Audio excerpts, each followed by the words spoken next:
Today I'll be showing you how to crochet the popcorn stitch. So grab your popcorn and your crochet supplies and let's get started.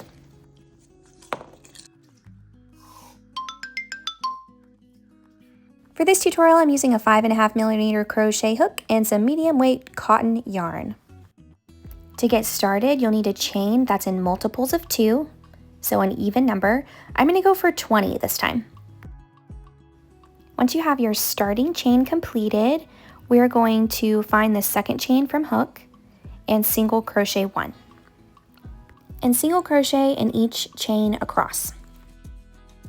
Once we finished our row of single crochets, we are going to chain 1 and turn our work. And from here on out, you'll always start the row with a single crochet. So in that very first stitch, we'll single crochet 1. The next stitch will be a popcorn stitch, which means we'll start with a double crochet. Yarn over, insert your hook, yarn over, pull up a loop, 3 loops on your hook, yarn over, pull through 2, yarn over, pull through 2, and we'll repeat that 5 times total in the same stitch. If you aren't familiar with double crochet, I'll link a beginner tutorial up in the upper hand corner.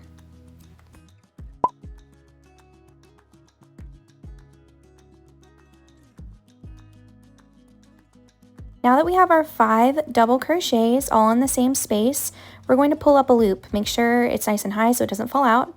And we're going to place our hook from front to back. This is actually the front in the first DC that we created, not the single crochet.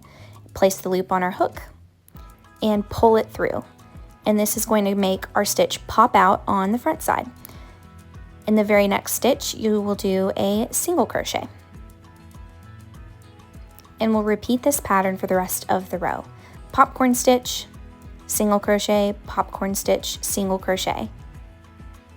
And just as a reminder, whenever you're working the popcorn stitch row, you're working on the wrong side. So the front is on the back side of your work when you're on this row.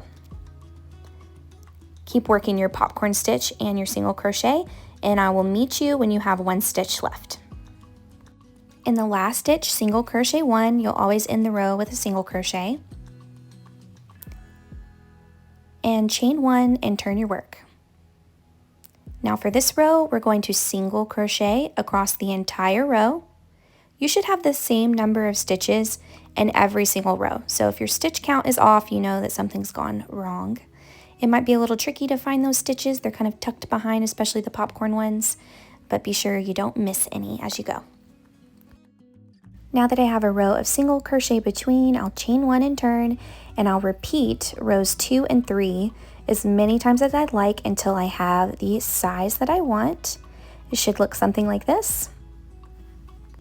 Now I'm going to show you a different technique. It's a mini popcorn. It's a little bit flatter and less pronounced. So you can see from a side view, it's not quite as popped out as this other popcorn is.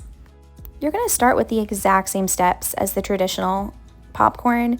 The only difference here is that instead of 5 double crochets in this popcorn, there are only 3. So I'll work 3 double crochets and then I'll slip stitch the top of those together just like I did with the other one. So by placing my hook from front to back, grabbing that loop and pulling through. And that's how you get a smaller little pop than the traditional. There are all kinds of things that you can make with the popcorn stitch. Stay tuned next time. I will have a fun home decor project that you can use this stitch for.